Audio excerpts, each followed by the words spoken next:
A Casa Feego apresenta Seminário: O Problema do Ser, do Destino e da Dor. Uma coprodução com o GEAF. Então, gente, vamos aqui. Nós hoje nos coube, né, essa tarefa de finalizar esse livro, que eu estava fazendo um cálculo aqui, tem mais ou menos, eu acho, se eu não estou errada, umas 17 semanas que a gente se reúne a cada segunda-feira e se debruça sobre essa obra lindíssima de Leon Denis, tentando assimilar, né, os seus conceitos, as suas experiências, em todo esse, digamos, esse arcabouço de coisas que tem a ver com o nosso desenvolvimento pessoal, a evolução do pensamento humano, que tem a ver com a reencarnação e que tem a ver, finalmente, da terceira parte, com essas energias poderosas, né?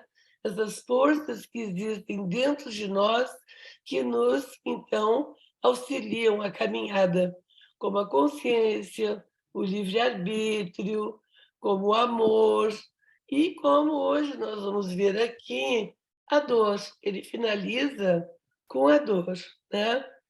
E a gente lembra bem do que a nossa querida Leila falou na semana passada. A gente sabe que o amor é a base de tudo, que toda a criação divina foi construída pelo amor.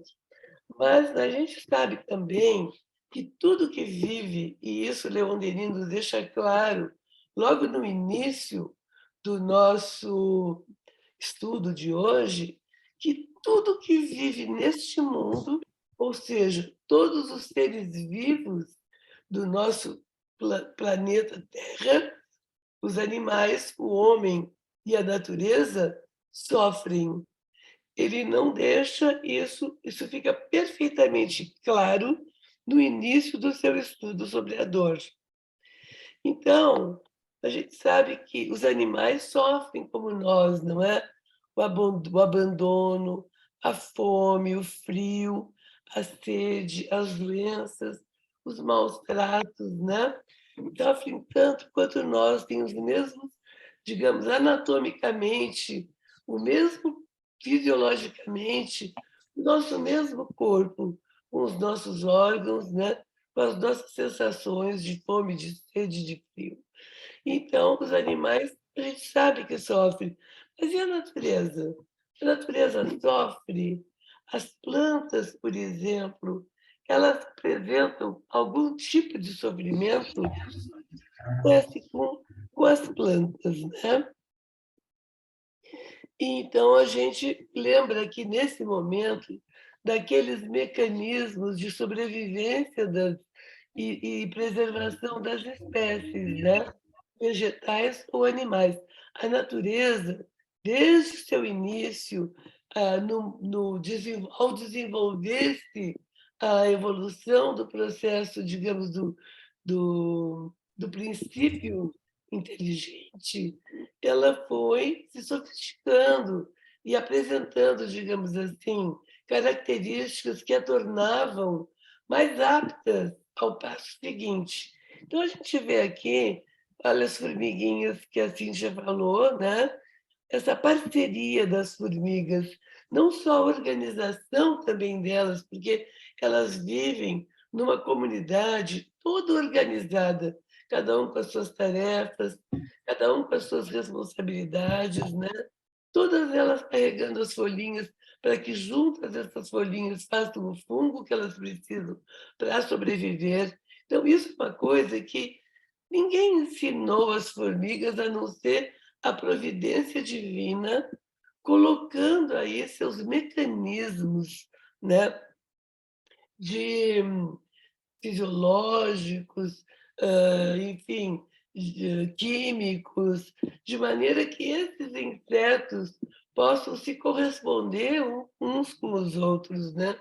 Mandarem as suas mensagens, avisarem quando tem alguma coisa errada. Aqui eu lembro que a Cíntia falou logo no nosso primeiro dia, o mimetismo, né, dos animais. Muitos animais praticam isso. Aí é um inseto, é o tipo uma borboleta, uma mariposa, que ela se mimetiza do tronco da árvore. Isso é um mecanismo de proteção, para que ela se proteja do ataque de predadores, né? Para que ela se torne invisível dos seus inimigos naturais. E o GPS, como eu estava falando, o GPS das aves, né? Eu botei aqui GPS porque realmente é um GPS que as aves têm dentro do sistema, não é? Sensório, digamos assim, delas. Quem ensinou para as aves quando saírem em imigração? Quem diz para elas onde elas devem ir, né? Quem as ensina como elas devem ir? Que organização elas devem ter para se manter juntas? Então, isso é uma outra coisa que, quando se olha na natureza, a gente fica deslumbrada com tantas coisas maravilhosas que Deus colocou, né, à nossa disposição neste mundo para que a gente preste atenção, para que nós, seres humanos que temos a razão, possamos olhar a criação divina com um verdadeiro amor no coração, entendendo aí o amor de Deus. Isso nos animaizinhos, e nos animais é muito comum, a gente encontra em vários. Mas e nos. Opa, não quer sair agora mesmo. Ah, e nas plantas, né? Existe algum tipo de coisa, e existe nas plantas, né? Os tropismos vegetais, por exemplo, esses tropismos ou movimentos, né? Em que a planta ela busca a energia solar, ela busca o alimento no solo, ela busca a água, ela, como essa plantinha que está aí, ela busca o suporte, ela emite essas gavinhas que se enroscam nessa vara e que as mantém, digamos, eretas, irrigadas. Muitas plantas fazem isso, né? A semente também, quando nasce, a semente ela nasce sempre jogando a sua sistema radicular para o centro da terra, jogando a sua parte aérea para cima, né? Quem ensinou tudo isso para essas sementes? As sementes dormentes também, que são sementes que, muitas vezes, ao serem colocadas no solo pela própria planta, quando ela, vamos supor assim, despoja suas sementes no solo, naquele período pode ser muito perigoso para aquela semente germinar, porque logo, logo está vindo o inverno e essa plantinha vai morrer antes de chegar na hora de crescer. Então, o que acontece com essa sementinha? Ela fica quietinha no solo, em estado dormente, e só vai começar o processo de germinação quando degelar o solo e ela entrar, então, na primavera, aonde o solo começa a ficar mais quentinho, e aí, então, ela germina, cresce, frutifica e produz novas sementes. É também um sistema muito importante de preservação das espécies naturalmente praticado pelas plantas, sem nenhum sentimento, não é? Apenas efeitos, digamos assim, químicos que a natureza coloca ali para que a planta responda àquele estímulo químico. Uma outra coisa também nas plantas é as sementes aladas, né? Existem vários tipos de sementes aladas, várias. Quando elas caem da árvore ou da erva, né? Elas são levadas pelo vento. É uma maneira de disseminação das espécies, né? A gente sabe que as plantas, digamos assim, de flores, nem sempre as plantas tiveram flores. As plantas têm flores desde uns 200.000 anos atrás. Até então, as sementes eram sementes nuas. E ainda existem muitas plantas no planeta, como as coníferas, por exemplo, que apresentam sementes nuas. Mas o que a natureza viu? Que aquela semente exposta, ela ficava muito suscetível ao ataque dos pássaros, dos insetos. Então, naturalmente, a natureza desenvolveu a flor com toda a sua beleza, nos trouxe ainda, além de um processo de preservação, uma beleza para os nossos olhos, né? Mas essa flor contendo dentro de si o seu ovário e o seu óvulo, que a partir do desenvolvimento, através da fecundação, esse ovário se transforma num fruto e esse ovário e esse óvulo se transformam numa semente. Então, tudo isso são belezas da natureza que nós não podemos deixar passar batido, sem que a gente pare para refletir, para observar e para se deslumbrar com a criação divina. Aí eu botei mais uma foto mostrando os estresses climáticos, né? Mostrando uma planta sofrida ali, porque está um excesso de temperatura, não é? Uma total deficiência hídrica. Então, a planta, mesmo nesses estados aí de total estresse climático, ela tem também as suas formas de se autoproteger. Quando uma planta está num ambiente que falta água, a tendência dela é enrolar as suas folhas. Por quê? Se ela deixar as folhas muito expostas, elas evaporam muita água. Se elas evaporam muita água, elas perdem um pouco de água que elas ainda têm. Então, a natureza é uma coisa maravilhosa, gente. A gente realmente se deslumbra com isso. Então, Leon Denis escreve assim: o animal está sujeito à luta ardente pela vida, entre as ervas do prado, as folhas e a ramaria dos bosques, nos ares, no seio das águas, por toda parte desenrolam-se dramas ignorados. Em nossas cidades, prossegue sem cessar a hecatombe de pobres animais inofensivos, sacrificados às nossas necessidades ou entregues dos laboratórios ao suplício da vivisecção.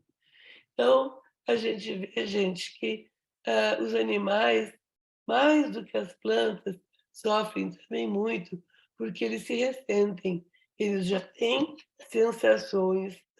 Então, o que é a dor? E por que a dor é necessária? Né? Aí Denis nos diz assim: fundamentalmente, a dor é uma lei de equilíbrio e educação. E sendo assim, a dor é necessária para a melhoria dos seres e para que o processo evolutivo continue se processando. Porque se nós não sentíssemos as necessidades e as demandas, né, que a dor física nos proporcionam, nós não sairíamos da zona de conforto para buscar achar uma maneira de superar aquela situação, digamos, desagradável e de penúria. Então, é realmente a dor, a falta, o sofrimento que nos impulsiona. E a nos impulsionar, ela nos ajuda a continuar no progresso. A gente pode, nós vamos ver logo, logo mais adiante que isso acontece desde milênios.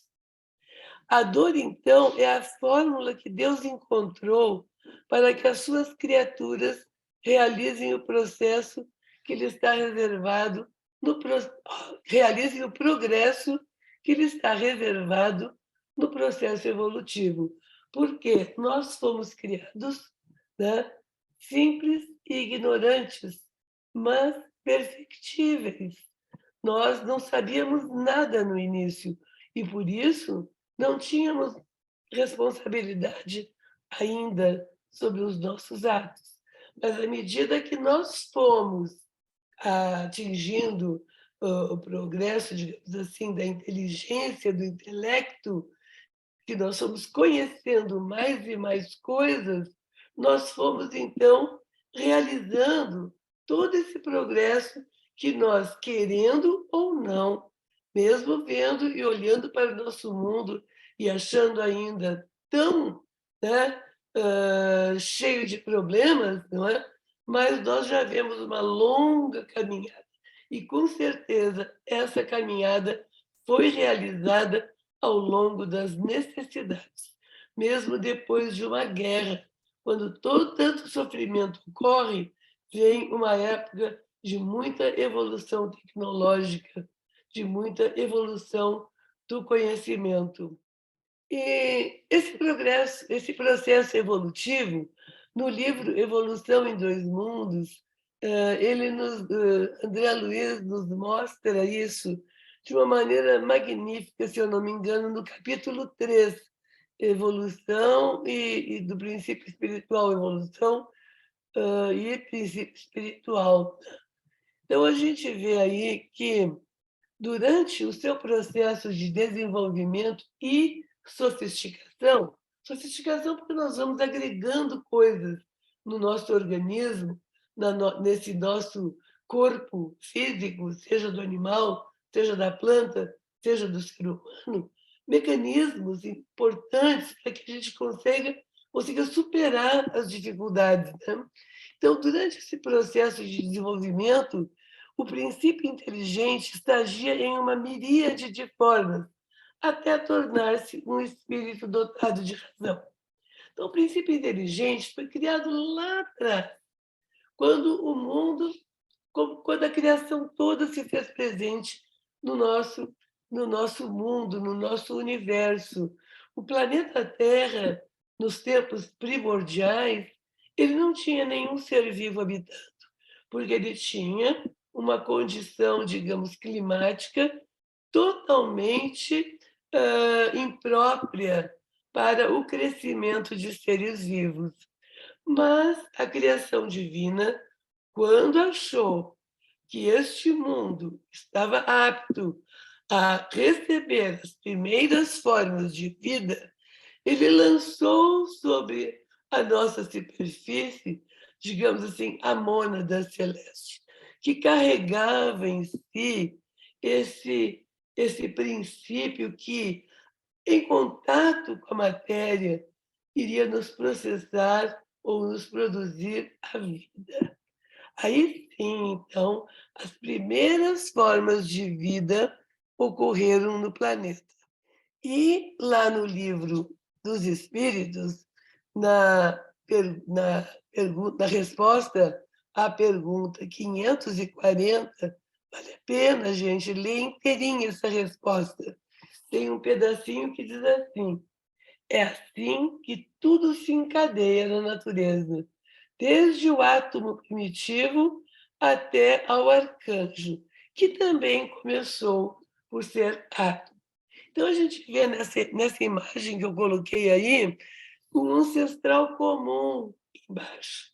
Todos nós saímos de uma mesma fonte. Todos nós saímos desse fluido cósmico universal. E todos nós, no planeta Terra, somos seres vivos, somos dotados desse princípio inteligente que, em contato com a parte material, promove a vida, né? E todos nós sabemos que, quando a gente fala no espírito, o que é o espiritismo que nos traz tanta informação não nos diz exatamente o que é. O espiritismo e os espíritos nos falam, é alguma coisa, né? É uma chama, é uma luz, é algo, mas é algo que vivifica a matéria, tanto a matéria vegetal, como a matéria animal, como a matéria hominal, e como vivificará também quando estivermos perpassando por outros níveis evolutivos. Então, o amor, né? A jornada evolutiva, ela é pontilhada de desafios, de obstáculos e de problemas que demandam soluções para que aconteça o progresso. E aí, lá no Evangelho segundo o Espiritismo, no capítulo 11, no item 8, que também é muito linda essa mensagem de Lázaro, desse item 8. E ele diz assim, lá adiante: em sua origem, o homem só tem instintos. Quando mais avançado e corrompido, tem sensações. Quando instruído e depurado, tem sentimentos. Então, a gente vê justamente que lá no início do aparecimento do homem, né, dotado de razão, aquele ser que já andava sobre duas pernas, que já tinha um certo planejamento mental. Ele, naquele momento, ele era mais animal do que um ser dotado de razão. Ele ainda agia muito pelo instinto de sobrevivência. Né? Mas, pouco a pouco, este homem ele foi entendendo que se ele invadisse a caverna do vizinho, o vizinho ia acabar invadindo a dele também. Então, ele começou a ter conhecimento, saber o que significava liberdade, saber o que significava o direito da gente, que acaba onde inicia a nossa liberdade, acaba onde inicia a liberdade do outro, e pouco a pouco ele foi entendendo. Então, daquele homem rude, que ainda não sabia nada, que caçava e matava para comer, que se transportava de um lugar para outro quando não tinha mais alimento no lugar, quando não tinha uma casa, eles moravam dentro de cavernas. Pouco a pouco, eles foram se sofisticando, eles foram fazendo suas moradias, eles foram fazendo suas casas mais organizadas, com maior proteção. Eles foram, aprenderam coisas a como plantar, aprenderam coisas como fogo, porque originalmente o fogo sempre existiu, mas quando caía um raio que fazia fogo, eles procuravam manter aquele fogo aceso por muito tempo, porque eles não sabiam como produzir o fogo.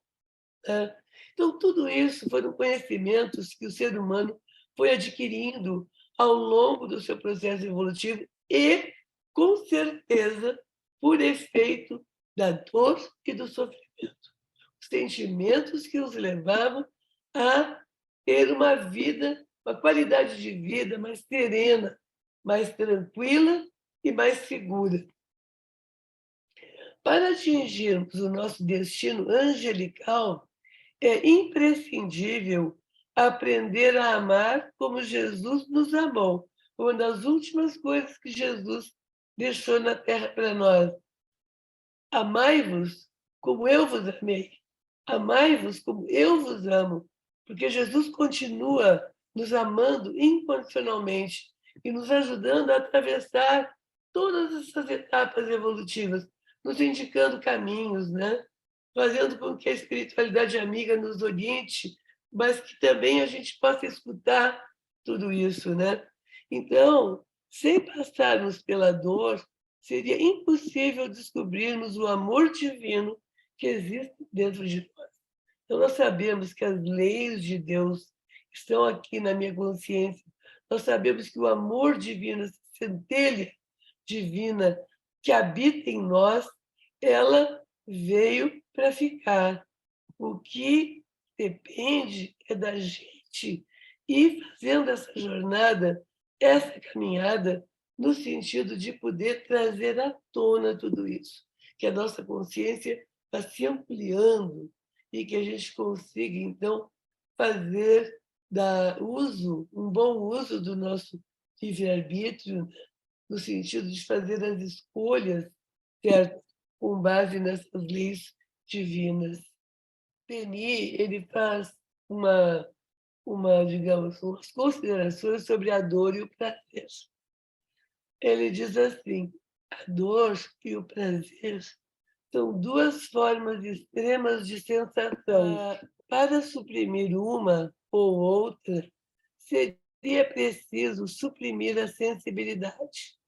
São, pois, inseparáveis em princípio, e ambos, dor e prazer, são necessários à educação do ser, que, em sua evolução, deve experimentar todas as formas ilimitadas, tanto do prazer como da dor.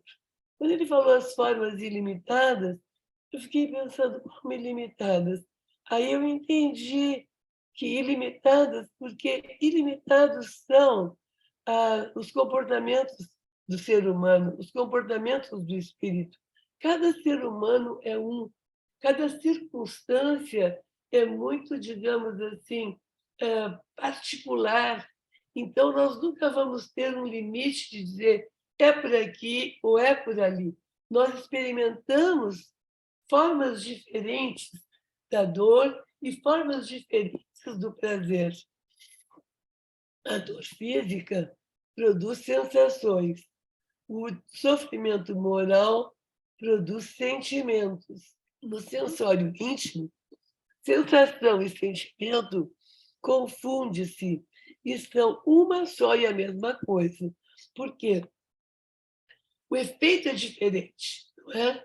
A dor física, na matéria, ela produz sensação de dor, sensação de desconforto, sensação de sofrimento.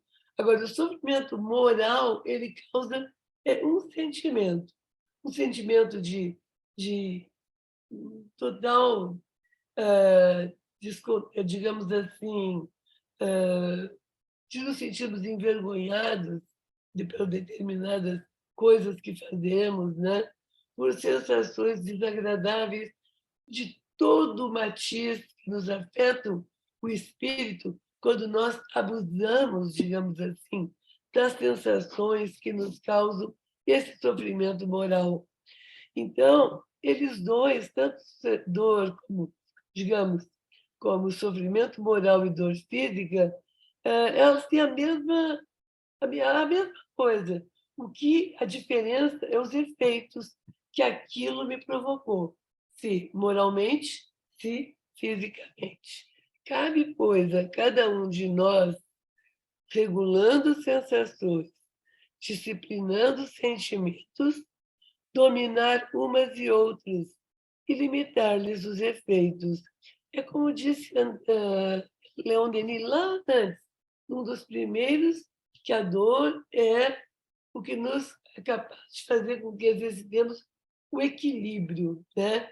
Que a gente aprenda a controlar essas sensações, não é? De dor ou de prazer, para que a gente possa achar digamos assim, um estado de maior plenitude, de maior tranquilidade, porque a sensibilidade nós vamos sempre ter, mas essa sensibilidade vai nos dar, com certeza, vai nos sinalizar que algo não está indo tão bem assim. E ele faz uma comparação muito linda com Michelangelo, né? Quando ele foi perguntado como que ele conseguia fazer aquela obra tão perfeita como as esculturas que ele fazia, né? Então, diz os estudiosos da vida de Michelangelo que ele adotava como norma de proceder o seguinte: ele dizia assim às pessoas: concentra-te e faze como o escultor faz a obra que quer aformosear. Tira o supérfluo, aclara o obscuro, difunde a luz por tudo e não largues o cinzel. Essa máxima sublime de Michelangelo encerra o princípio de todo o aperfeiçoamento íntimo. E ele diz assim, Denis: nossa alma é nossa obra, com efeito, nossa obra capital e fecunda, que sobrepuja em grandeza todas as manifestações da arte, da ciência e do gênio. o que nós conseguimos trabalhar em prol da nossa melhoria íntima, que, em última análise, ela vai realmente aformosear essa alma que nos habita hoje, o corpo físico, e que amanhã, com certeza, está galgando outros caminhos de formosura, de tranquilidade, de paz, de felicidade plena. É uma frase muito linda que ele tem ali, que eu não estou conseguindo ler uma palavra bonita, que diz assim, sob o quartzo. Sob o quartzo despedaçado, cintila a esmeralda. Isso, olha que lindo isso, são palavras de Leon Denis. Leon Denis é tal do poeta, né? Então, ele coloca aqui esse parágrafo que eu achei fundamental, fenomenal, para a gente refletir sobre o que ele quer dizer com esse aformoseamento da nossa obra capital, que é a nossa alma. A estátua, nas suas formas ideais e perfeitas, está escondida no bloco grosseiro. Quando o homem não tem a energia, o saber e a vontade de continuar a obra, então dizemos que vem a dor. Ela pega no martelo, no cinzel, e pouco a pouco, a golpes violentos, ou então, sob o vagaroso e persistente trabalho do buril, a estátua viva desenha-se em seus contornos flexíveis e maravilhosos. Então, a gente vê que um artista do calibre de Michelangelo, que pegava um bloco de mármore sólido, inteiro, e trabalhava esse bloco de mármore, primeiramente com um martelo, em que ele batia realmente, ele ia quebrando aquela parte externa que não ia atingir, não ia chegar a nada para ele. Mas, pouco a pouco, ele ia usando o cinzel, o buril, para ir formando delicadamente e com muita paciência a forma dela que ele queria fazer, não é? Produzir de dentro, que é o que nós precisamos pensar com relação à nossa alma. A nossa alma, nós somos o artista maior, que podemos, com certeza, com perseverança, com vontade, com, com uma observação cuidadosa da vida, com o estudo do que a vida nos proporciona, com as palavras de Jesus que nos trouxe, tudo isso embutido no seu apostolado de amor, não é? Nós precisamos chegar a fazer esse tipo de trabalho belíssimo na nossa alma. Por enquanto, acredito que a gente ainda está no martelo, né? Mas pouco a pouco a gente vai conseguindo utilizar o cinzel naqueles lugares onde a gente já está vendo que vale a pena trabalhar um pouco mais, porque estamos melhorando ali. Então, tudo se encadeia na natureza. O sofrimento nos animais é um trabalho de evolução para o princípio de vida que existe neles. Adquirem, por esse modo, os primeiros rudimentos da consciência. Então, a gente sabe que o animal vai chegar num ponto que Darwin não entendia como acontecia, mas ele sabia que acontecia, a especiação. De repente, o princípio inteligente, sim, vem se aprimorando até chegar naquela espécie animal. Ali, aquele princípio inteligente, como que se acalma, habita aquela espécie. Uns com mais inteligência, outros com menos, mas dentro de uma espécie onde eles acasalam e produzem a prole dentro da sua espécie. Mas, ao mesmo tempo que isso acontece, o princípio inteligente, como todo, pela criação divina, ele continua, a partir dali, sendo aprimorado, não é? E ele vai passando a uma outra etapa de formação, de sofisticação, vai se transformando cada vez mais num ser que finalmente chegará à condição de espírito, aonde ele desenvolve, então, a razão. Então, é isso que sucede com o ser humano, nas suas encarnações sucessivas.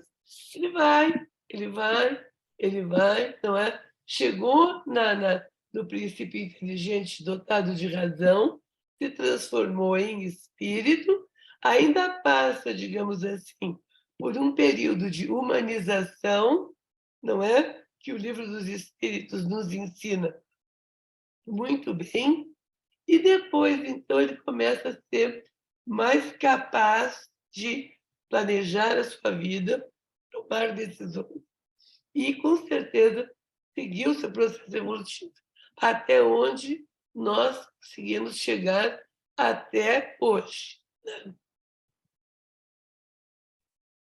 Aqui, antes de ver o que está escrito, eu botei aquele casalzinho de velhinhos ali, porque eu vi que Leon Denis, nesse momento, eu acho que ele estava meio deprê, porque ele falou umas coisas assim tão tristinhas sobre a velhice, e a gente pensa na vida de Denis, a gente vê que Leon Denis foi um homem que atravessou momentos muito duros na sua vida. Ele foi muito pobre, ele teve que trabalhar muito para subsistir e ajudar a sua família. Além disso, do ponto de vista físico, ele era um cara doente, ele ficou cego, só ele nunca entregou os pontos. Ele buscou meios de superar isso e conseguiu de maneira brilhante. Mas quando eu li esse parágrafo sobre a velhice, eu confesso que eu fiquei, assim, também me senti um pouco triste, mas é uma realidade que ele falou aqui.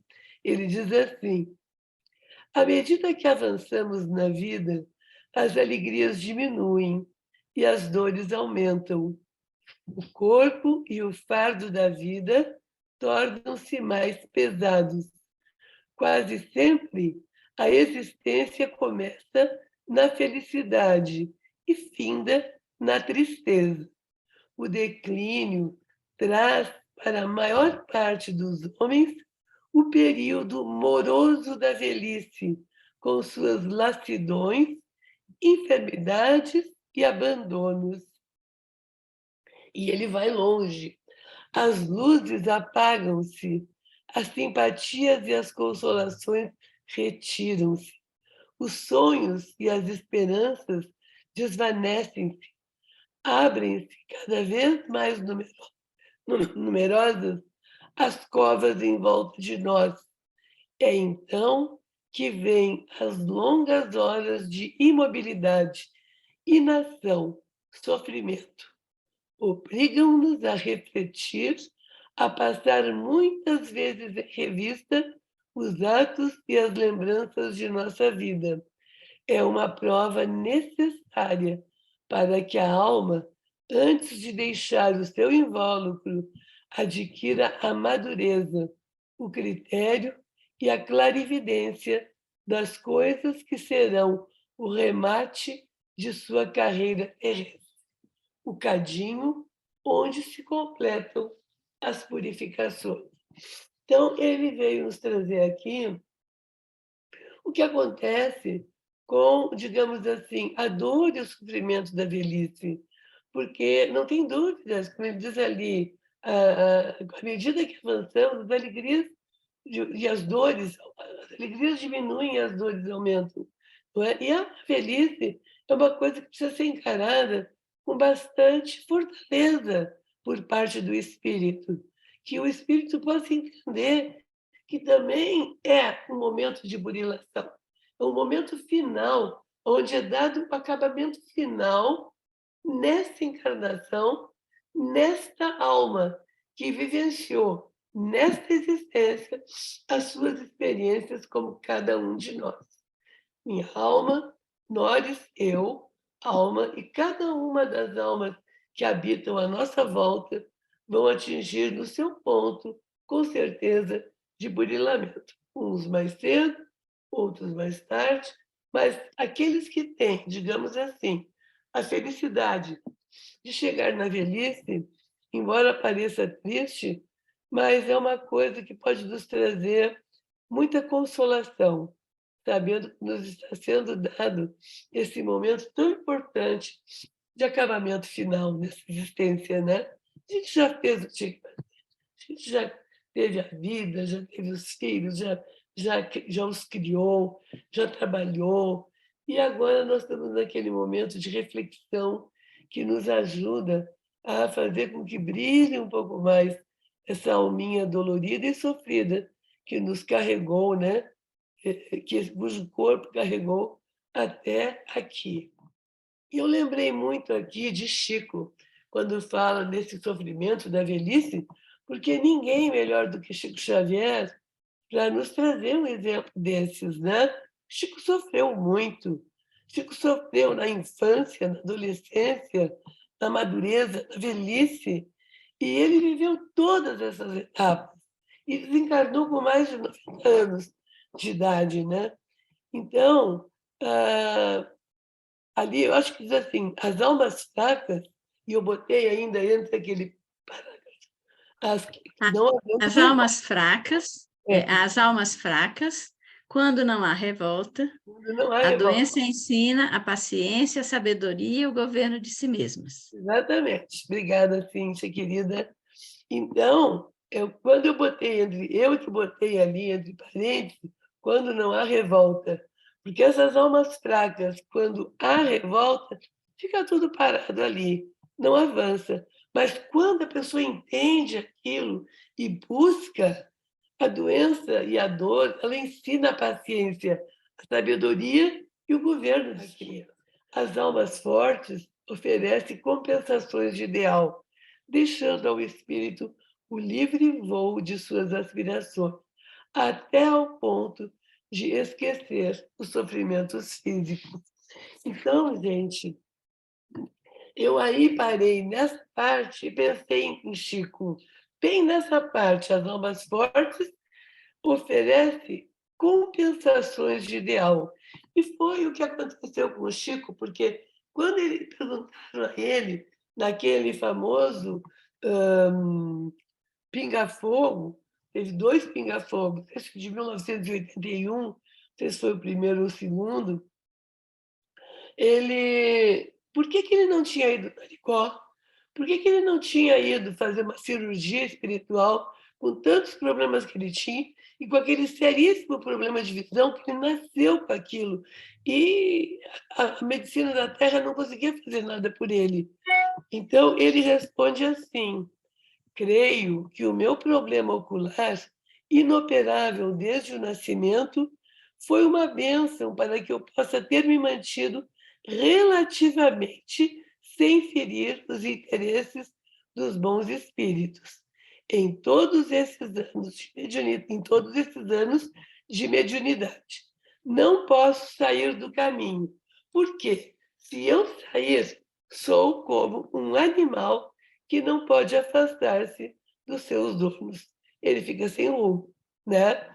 Então, isso aí eu achei muito lindo quando eu vi, porque ele entendeu que essa dor que ele carregava na vida era a dor do aguilhão verdadeiro, que ele precisava ter como realmente o molde perfeito para que ele conseguisse realizar a função, a missão com a que ele veio.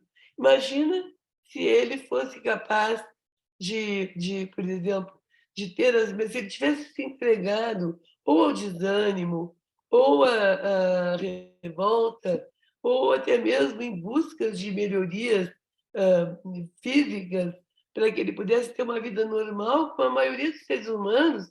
Você vive, você casa, você tem família, você, enfim, tem uma vida plena, cheia de alegrias. E ele não fez nada disso. A vida dele foi inteiramente, totalmente voltada à prática do amor, à prática da mediunidade com Jesus, né? E ele fala bem claro, eu acho que isso que ele disse para o repórter do Pinga Fogo nos deixa bem claro, né? O que significa essas compensações de ideal. Então, aí eu botei até um semáforo, né, gente? Porque fala assim: a dor física é, em geral, um aviso da natureza, que procura nos preservar dos excessos. Sem ela, abusaríamos de nossos órgãos a ponto de os destruirmos antes do tempo. Quando um mal perigoso se vai insinuando em nós, o que aconteceria se não lhe sentíssemos logo os efeitos desagradáveis? Iria cada vez lavrando mais, invadir-nos-ia e cegaria em nós as fontes da vida. Então, eu me imaginei no trânsito, quando a gente vem com tranquilidade, com, digamos assim, um sinal verde, né, em que nos convida a seguir em frente, né? Mas, de repente, o sinal fica amarelo. Esse sinal amarelo está nos dizendo exatamente isso. Desacelera. Desacelera e presta atenção. É justamente o que muitos de nós estamos precisando atualmente. Eu mesmo preciso muito desacelerar. Eu vivo muito acelerada, né? Então, esse desacelera, calma, presta atenção à tua volta, porque podem acontecer perigos aí na frente.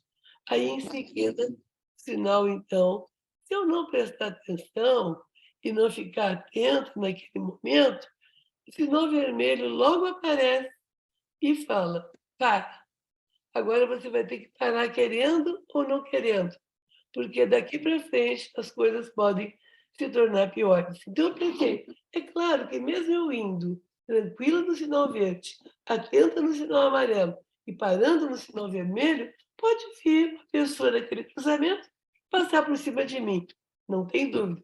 Mas aí não partiu, então, da minha, digamos, inabilidade, né? Da minha inconsequência. Eu fiz a minha parte, eu fiz como eu deveria ter feito e minha consciência, então, está tranquila. A ação da, como é que se diz, da dor nas coletividades, gente. É interessante a gente ver isso, porque aquele processo de, digamos, de a melhoria da gente através da dor, ela não se faz sentir somente individualmente, mas em todo aquele grupo de pessoas que nos acompanham, seja no nosso lar, seja na nossa sociedade, seja no nosso país. Né? Então, a ação da dor é muito eficaz para as coletividades. Foi graças à dor que se constituíram os primeiros agrupamentos humanos, em razão da ameaça das feras, da fome, dos flagelos que obrigavam o indivíduo a procurar seu semelhante para se lhe associar e defender. Então, é o que eu falei lá no início, né? Sobre aquele primeiro homem, ainda, lá no tempo das cavernas, como ele foi aprendendo pouco a pouco, né? A gente não vive mesmo sozinha nesse mundo. A gente precisa uns dos outros. A gente precisa compartilhar. A gente precisa se associar. Um ajuda a gente a carregar um pouco daquele peso que está nos fazendo tão mal. Foi da vida comum, dos sofrimentos comuns, da inteligência e labor comuns, que saiu toda a civilização, com as suas artes, ciências e indústrias. Isso mostra a dor como um todo, dor no mundo. Por muito tempo, o homem ainda terá de passar pela iniciação amarga para chegar ao conhecimento de si mesmo e chegar sempre ao alvo que ele deve mirar. A dor persistirá enquanto o egoísmo e o interesse pessoal regerem as sociedades terrestres, enquanto o pensamento se desviar das coisas profundas, e essa última parte eu achei bonita, enquanto a flor da alma não tiver desabrochado. Então, é lógico que quando nós estivermos numa situação, digamos, de maior grau evolutivo do nosso espírito, nós vamos chegar num ponto que nós não vamos mais precisar da dor. Tá? Nós vamos viver plenamente a vida com base no amor, porque teremos entendido aí que é preciso que a gente se livre do egoísmo, que os espíritos nos dizem que é o câncer da alma, que nos destrói a alma. Embora a gente diga, eu não sou egoísta, somos sim.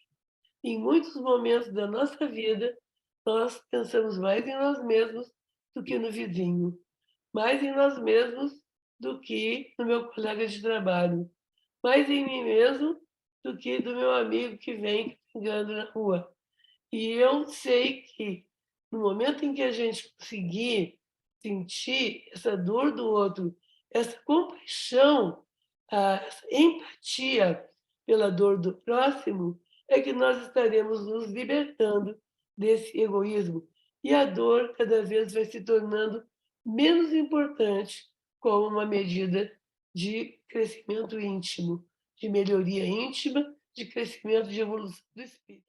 E a última parte desse segundo capítulo aí fala sobre justamente a, a revelação pela dor. O que a dor nos revela? E aí Denis se faz digamos assim, uma declaração quase de amor à doutrina espírita, né? Então ele diz assim: ergue-se, cresce e alastra-se uma nova doutrina que vem ajudar o pensamento a executar sua obra de transformação. Esse novo espiritualismo, que também chamava de neo-espiritualismo, contém todos os recursos necessários a consolar as aflições, enriquecer a filosofia, regenerar as religiões, atrair conjuntamente a estima do discípulo mais humilde e o respeito do gênio mais altivo.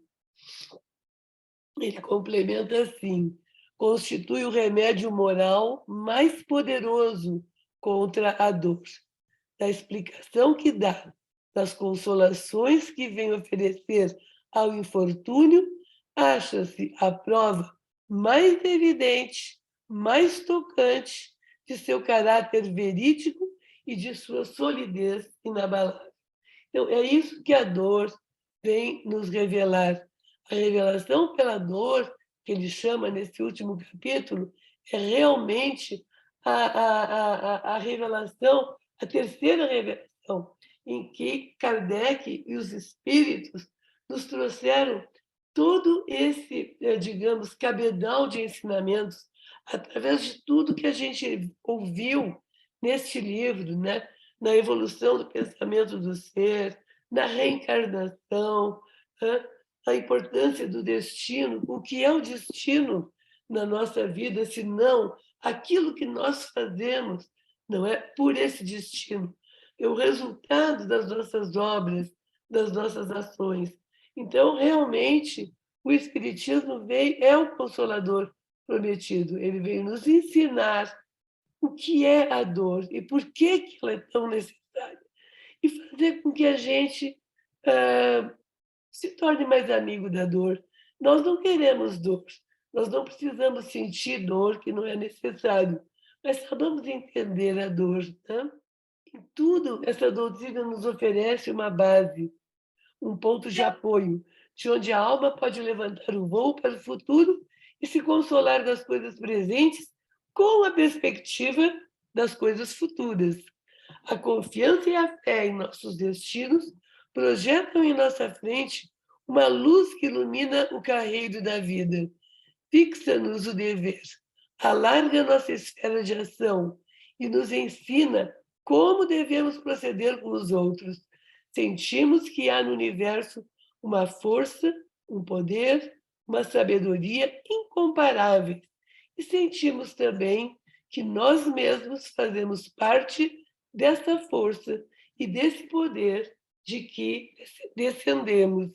Gente, esse parágrafo aí, ele, para mim, resume tudo que está nesse livro. Tudo que a gente olhou, aprendeu, refletiu, desde o primeiro capítulo até o ponto que a gente chegou aqui, da dor, da necessidade da dor, da revelação da dor. Então, realmente, a cabeça de Leon Denis era uma cabeça privilegiada, uma cabeça que só fazia parelho ali naquele, com Kardec mesmo, porque ele conseguia visualizar de uma maneira tão completa a doutrina espírita em uma fase que a doutrina espírita ainda era uma criança, né? Porque esse livro foi escrito em 1908, né? Então fazia ainda poucos anos que a doutrina espírita fazia parte do planeta.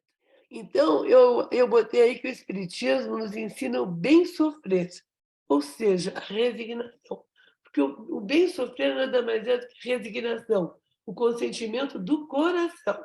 É o sofrimento que a gente consente porque a gente entende a importância dele e entende que não é possível se livrar dele de todas as maneiras possíveis, desde que a gente não prejudique o próximo, né? Então, Leon Denis recomenda: aprende a sofrer.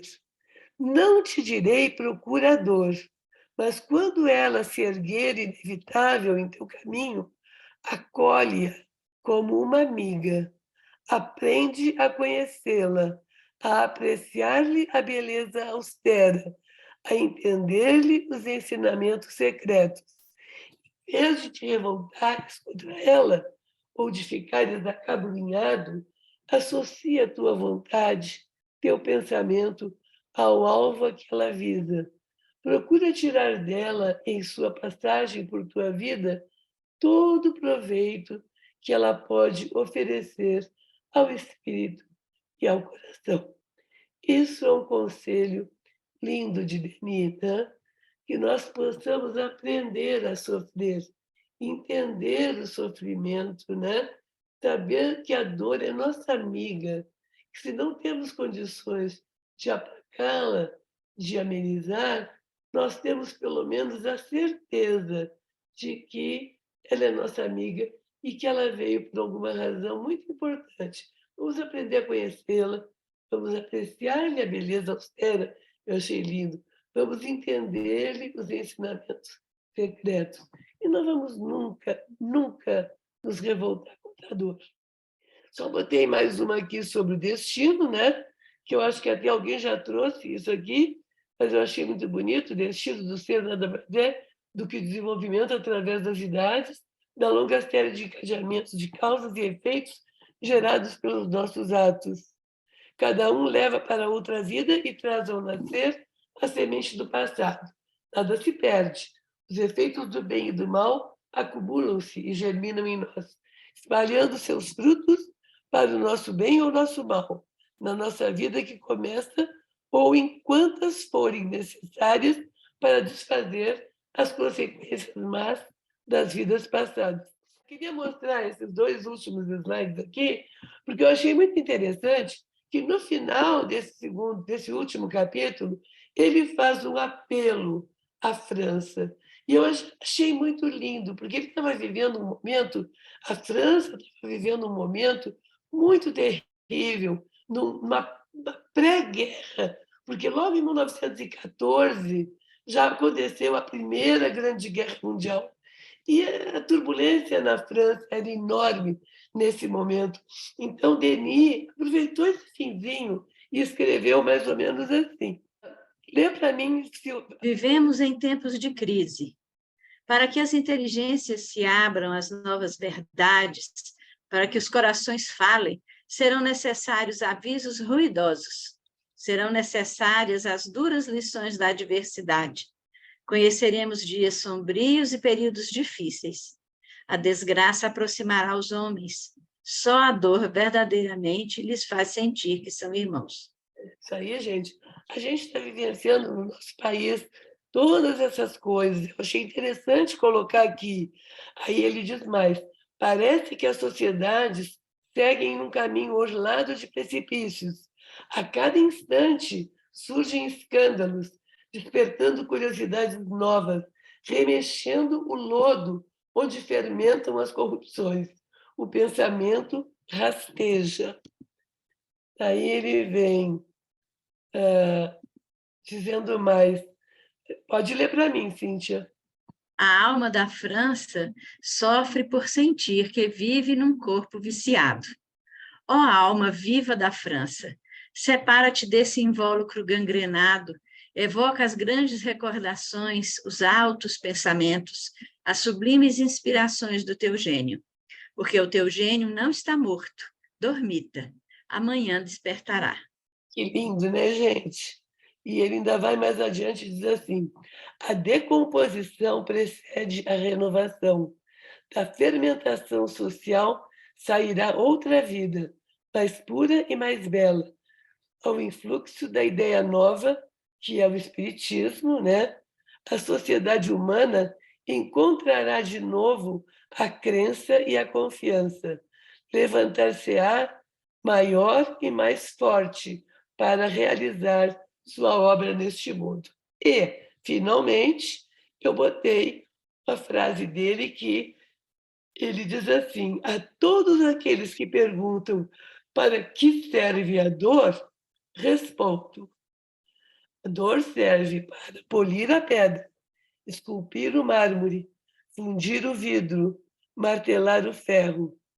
Serve para edificar e ornar o templo magnífico, cheio de raios, de vibrações, de hinos, de perfumes, onde se combinam todas as artes para exprimirem o divino, prepararem a apoteose do pensamento consciente, celebrarem a libertação do espírito. E vede qual o resultado obtido. E aqui a gente agradece a Leon Denis, nesse momento em que a gente encerra esse último capítulo, né? Agradece a essa alma tão já aformoseada, né? Tão trabalhada, por deixar para a gente tantas palavras lindas, né? Tantas palavras que nos ajudam a levar essa vida à frente, né? A sentir que nesse mundo tudo se encadeia e um dia nós estaremos galgando, com certeza, regiões bem mais evoluídas, onde não vamos mais precisar sofrer, né? Obrigada a vocês. Eu vou sair do compartilhamento, tá? Ah, não, não vou. Eu tenho É, ainda aqui, as referências, que eu só botei o Livro dos Espíritos, o Evangelho e o Evolução em Dois Mundos. Chega para nos ajudar nisso aí. E na próxima semana nós vamos ter, então, o encerramento, né, com o nosso querido Rômulo César, com o título Profissão de Fé do Futuro.